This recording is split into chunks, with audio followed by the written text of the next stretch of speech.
Boa noite, alunos. Conseguem ouvir?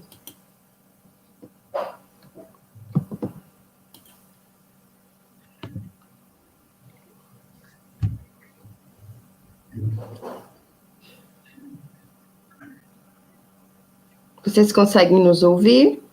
Sim?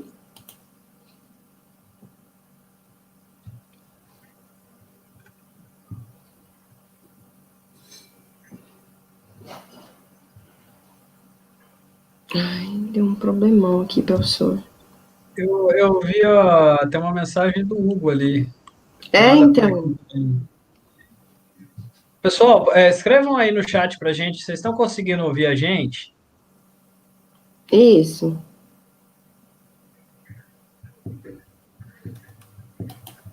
Deixa eu ver aqui. Sim. Beleza. Eu acho que eu vou ter que entrar no outro link. Eles responderam que eles sim. Dizem que sim. Bom, então, vamos dar continuidade. Desculpem aí que teve uma confusão na hora de liberar o link e eu não consegui ver que vocês estavam visualizando a aula, eu tive que encerrar e reiniciar, ok? Então, vamos continuar. Professor, pode continuar. Bom, pessoal, muito boa noite a todos vocês. É um grande prazer estar aqui com vocês hoje. Nós vamos aí para a nossa sexta aula da disciplina de Fundamentos de Redes de Computadores, a nossa segunda aula relativa ao modelo OSI, onde nós tratamos da camada de transporte, camada de redes, camada de sessão, apresentação e aplicação. Só antes de vocês iniciarem as dúvidas de vocês, caso vocês ainda tenham dúvidas sobre o mapa, preparem todas elas, que a nossa próxima live vai ter algumas sessõezinhas ali só sobre os mapas, se vocês quiserem, mas mais específico sobre o mapa normal, mas se vocês quiserem eu já dou até uma pincelada sobre o mapa sub também. E o que acontece? Essa é a nossa última aula digamos assim, do conteúdo principal. Nós temos a disciplina formada nos 3 primeiros capítulos, que são os 3 principais, onde a gente tem mais conteúdo na disciplina, onde a primeira é aquela introdução, com muito termo e tudo mais, a segunda já vai um pouco mais técnica, com tudo que a gente realmente precisa saber para configurar uma rede, e até chegar nessa nossa terceira, no capítulo 3, que aí no caso ali do nosso livro, a nossa aula 1 é relativa ao capítulo 1, a aula 2 e 3 relativa ao capítulo 2, a aula 4 é um estudo por fora, é um estudo à parte, da parte de modulação, essa aula 5 e 6 é a nossa aula de modelo OSI, então a nossa última aula sobre os conceitos mais importantes, eu diria sobre redes. As nossas próximas aulas, a próxima relativa ao capítulo 4 e a outra relativa ao capítulo 5, elas são mais um pouco alguns detalhes. A parte de segurança é o detalhe, e a IoT já seria uma rede aplicada um pouco mais complexa, já pegando vários dos conceitos que a gente colocou e jogando num lugar só. Então, basicamente falando, toda da parte operacional da coisa, todas as dúvidas que vocês tiverem, pessoal, manda brasa. Essa parte de capítulo OSI, de modelo OSI, é extremamente importante. Eu diria talvez uma das partes mais importantes da disciplina, porque essa parte é a parte que mais cai em concurso de toda a área de TI, não só de engenharia de software, mas de qualquer concurso que tenha a ver com a área de TI, ou que não tenha nada a ver com a área de TI, como eu até falei para vocês no começo do slide, cai redes. Então,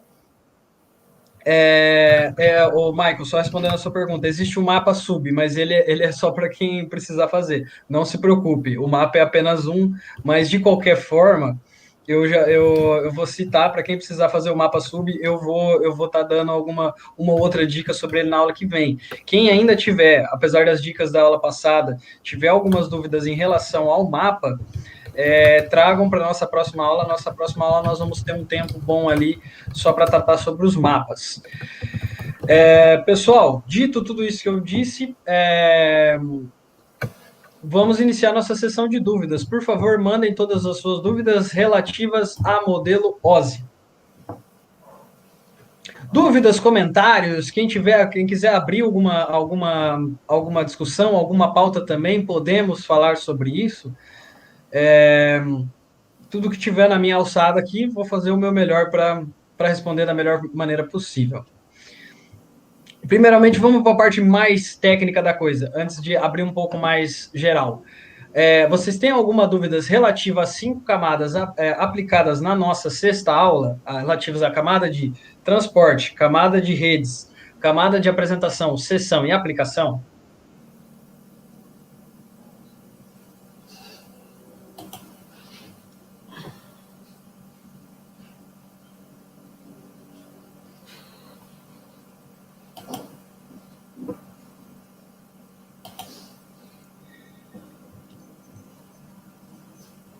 Bom, vou esperar mais alguns segundinhos. Se não tiverem nenhuma dúvida, vamos abrir um pouco mais o leque de perguntas. Beleza. A parte de Dijkstra e o Bellman Ford. Muito bem colocado, Marcelo. Seguinte, tanto Dijkstra como Bellman Ford são algoritmos de roteamento. Então, o que esses algoritmos fazem? Eles são algoritmos, existe inclusive eu trouxe eles ali, mas para vocês terem um pouco de contato com essa parte. Essa parte, na parte de TI, ela é vista um pouco mais a fundo na parte de algoritmos em grafos. Então, para o pessoal que estuda algoritmos em grafos, ele vai ver como se cada nó da rede fosse um grafo. E os grafos, eles são nós que têm relações entre eles.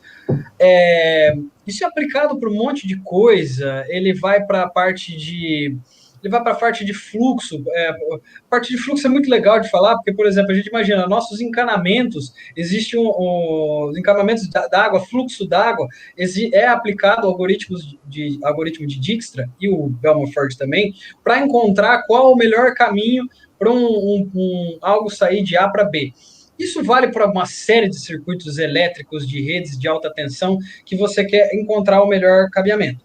E uma das maiores aplicações desse tipo de coisa é algoritmos, a aplicação de fluxo de rede. Fluxo de rede, pessoal, como é que funciona? Eu tenho vários elementos na minha rede. Vários elementos passam por um único ponto em comum, digamos assim. Eu tenho um roteador central, que ele é o roteador um dos roteadores que entra numa determinada empresa. Digamos que eu tenho uma empresa, ela é uma multinacional, só que quase tudo que vai por um roteador aqui. Isso vai sobrecarregar esse roteador e muitas vezes esse custo para chegar é um pouco mais alto. Então eu preciso do que a gente chama de algoritmo de roteamento. O que é o algoritmo de roteamento? Ele é um algoritmo, só que ele procura qual é o melhor caminho para eu chegar do ponto A para o ponto B. Eu explicar aqui passo a passo para vocês o algoritmo de Dijkstra, primeiro que não vai dar tempo, assim como na aula ele acabou sendo... eu trouxe para vocês ali aquele GIF, aquela imagem, mais como uma curiosidade. Mas, pessoal, ele só é um algoritmo para você achar qual o menor caminho de A para B. Então, ali, o Dijkstra ele vai fazendo o quê? Ele vai testando um caminho, aí ele viu, opa, para eu chegar daqui até aqui, custa 5. Aí ele vê que para chegar num outro ponto e voltar para aquele, custa 3. Esse pedaço custa 2 e esse outro custa 1. Então, ele vai atualizar essa primeira reta, digamos assim, por essa daqui e vai calcular que o custo ali é 1. Vale lembrar, pessoal, que esse custo nem sempre é constante. Muitas vezes nas redes a gente tem custo constante, tem detalhes, o ponto daqui até aqui é um pouco mais longo, mas na rede a gente tem que computar também a questão de congestionamento. Então, como a gente tem a parte de congestionamento, esses algoritmos, tanto o Dijkstra como o Bellman-Ford, eles são simplesmente para eu conseguir achar o caminho mais rápido e mais barato entre o ponto A e o ponto B. O funcionamento geral, o funcionamento total deles, pessoal, eu mostrei eles ali por cima eu mostrei para vocês ali por cima dos slides, expliquei brevemente, mas realmente eles já fogem um pouco da alçada da nossa disciplina. Eu achei interessante passar para vocês pelo menos o bem básico ali, só para vocês entenderem que ele vai construindo uma tabela, existe, inclusive, se vocês quiserem, na próxima aula eu posso trazer para vocês, tem como você baixar na internet, você coloca lá, algoritmo de Dijkstra em linguagem C, você vai baixar isso provavelmente já no primeiro site que aparecer pronto, e você vai conseguir isso programado, que isso realmente é como se fosse um programinha que foi para um roteador, e ele vai fazer isso, ele vai falar, ó, eu tenho tantos nós na minha rede, e ele vai fazer essa analogia, ele vai falar, ó, é mais fácil eu ir por aqui, é mais fácil eu ir por lá, é mais fácil fazer isso. O mais importante que vocês entendam é exatamente isso nesse momento, que Bellmore Ford e Dijkstra, eles são algoritmos da parte de análise de grafos, da parte de algoritmos em grafos, que são aplicados em fluxo de rede, são aplicados em um monte de coisa, são aplicados em linhas, às vezes, de transmissão de empresas, de uma para outra, para ver qual é o melhor caminho para um ponto, para uma mercadoria chegar do ponto A para o ponto B, parte de controle de tráfego é aplicado para um monte de coisas isso. E uma das principais aplicações no controle de fluxo de rede. Então, eles aplicam esses algoritmos, que são, como eu disse, tem várias aplicações, no nosso contexto de redes, que é uma das principais aplicações disso. O funcionamento passo a passo foge um pouco, como eu falei, foge um pouco da disciplina. Quem tiver mais curiosidade, pessoal, como eu falei, se você colocar ali algoritmo de Dijkstra no Google, já o primeiro, o algoritmo de Dijkstra em C, você vai ver isso implementado ali, já pronto. E quem quiser ver o passo a passo, tem uma série de vídeos ali que eu posso até passar para vocês na próxima aula. Gostei da pergunta. Claro que eu falei, ela não se atenha muito, não fique preocupado se parecer um pouco confuso. É confuso, tá? Eu precisaria de uma aula inteira para explicar só o Dijkstra e eu precisaria de uma aula inteira só para explicar o Bellmore Ford. De qualquer forma, vou trazer aqui para vocês brevemente, em um minutinho na próxima aula, trago alguns materiais pré-selecionados para quem tiver um pouco mais de curiosidade sobre isso. E um pouco mais além aqui dentro da disciplina sobre esse conceito do Dijkstra e de Bellman Ford. O que é importante você saber, algoritmos de roteamento, é para achar o melhor caminho mais rápido e mais barato entre A e B. Ponto. Bom, vamos para a próxima pergunta. Muito boa pergunta, José Eugênio. Tanto a camada de rede quanto a camada de transporte realizam controle de congestionamento. Qual é a diferença entre a atuação das duas? Existe alguma comparação entre ambas desse controle? Sim. A camada de redes e a camada de transporte, elas andam lado a lado o tempo todo. Essas duas camadas, elas cooperam em quase todas as suas atividades. A grande questão que você está citando ali, eu vou colocar de uma forma que fique bem mais fácil aí o entendimento. Na realidade, esse controle de congestionamento, ele é mais da camada de redes, tá? A diferença de atuação entre as duas é que vamos colocar da melhor forma possível para a gente falar. Camada de rede faz controle de congestionamento, controle de roteamento, controle de tráfego. Qual é o melhor caminho? O que é roteamento? É achar o melhor caminho entre A e B. Então, eu vou utilizar lá esses algoritmos de roteamento para achar o melhor caminho de A e B. Tem congestionamento? Tem. Então, eu vou precisar reaplicar isso, vou utilizar alguns algoritmos para mudar meu caminho. Opa, por aqui está cheio, vou tentar por outro espaço, vou aplicar um algoritmo novamente, seja ele algoritmo A ou B, ou seja, conforme a sua rede está trabalhando, mas eu vou achar um caminho melhor para mandar uma mensagem de A para B. Essa é a camada de rede, tá, pessoal? Camada de transporte, o que ela faz? Ela faz controle de fluxo. Controle de fluxo, ele é um pouquinho diferente de controle de congestionamento. Claro que essas duas coisas muitas vezes são casadas. Como eu falei, existe comparação entre as duas camadas em praticamente quase todas as aplicações entre elas. Porém, a camada de redes faz esse controle de congestionamento. Camada de transporte, controle de fluxo. O que é o controle de fluxo? Eu estou mandando dados a 10 megabytes por segundo. Um exemplo. Porém, o cabo que eu estou transmitindo, ele não aguenta 10 megabytes por segundo por algum motivo da minha camada física. Ele não foi projetado para isso, ele não vai aguentar esse fluxo. Eu preciso reduzir, senão isso não vai, a minha rede não vai conseguir funcionar. Então, a minha camada de transporte vai lá e reduz. Então, eu não vou transmitir a 10 megabytes por segundo, eu vou transmitir a 5 megabytes por segundo. Isso é função da camada de transporte. Ou um caso muito mais importante ainda da camada de transporte, que também é controle de fluxo. Pensa, eu tenho eu tenho um transmissor mandando a 10 megabytes por segundo, mas eu tenho um receptor que só aguenta 5.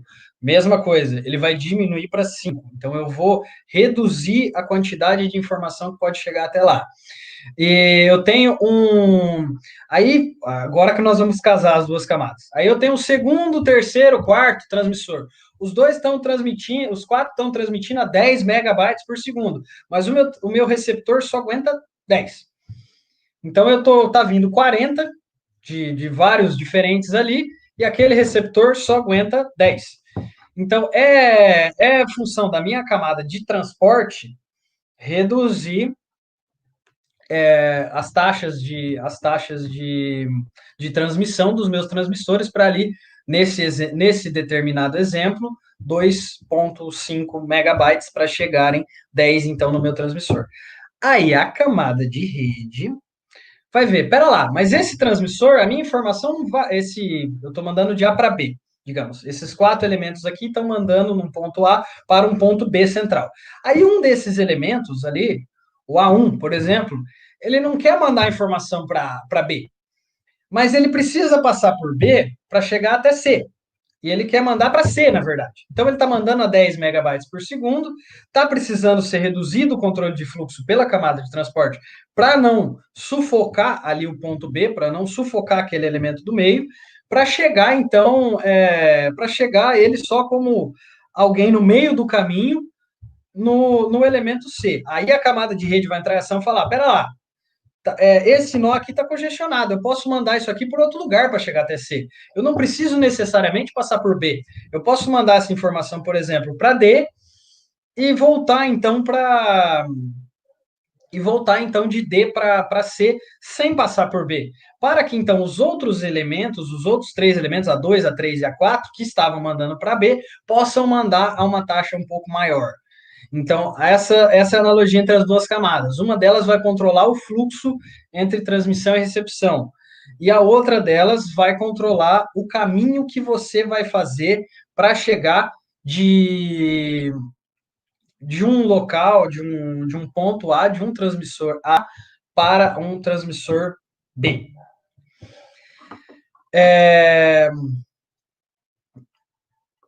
Pessoal, bom, vamos partir para nossas últimas perguntas aqui. Perguntas do meu xará Hugo. O roteamento é implementado pelo roteador, e a segunda, qual algoritmo de roteamento mais utilizado? Eu vou começar pela segunda, se você me permitir. Cara, depende muito. Particularmente, o roteamento mais utilizado, creio eu fortemente que seja Dijkstra. Dijkstra é um pouco mais simples, a interpretação até um pouco mais rápido em termos computacionais do que o Bellman Ford. O Bellman Ford, pessoal, me perdoe se eu estiver falando besteira, mas eu tenho quase certeza, se eu me lembro bem, que ele é O de N ao quadrado. E o Dijkstra, ele é um pouco menor. Ele é o n log n, não, desculpa, eu acho que o Bellman Ford é n ao cubo, a complexidade, O de n ao cubo, e o Dijkstra, ele é O de n ao quadrado. O Dijkstra é um pouquinho mais rápido.